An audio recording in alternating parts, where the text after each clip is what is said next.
All right, the age-old question: after the storm passes, how quickly can the base be back opened up again, and folks on the base run off and get stuff done, or folks can re-enter the base?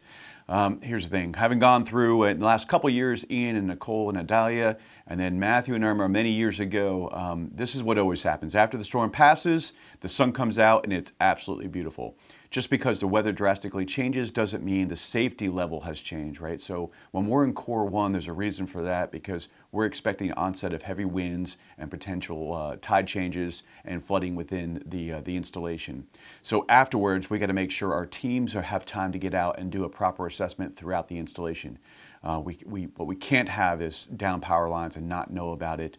Other issues with power outages or flooding that could be dangerous to you and your families as well as your animals, right? So we got to make sure that is taken care of before we can open back up again.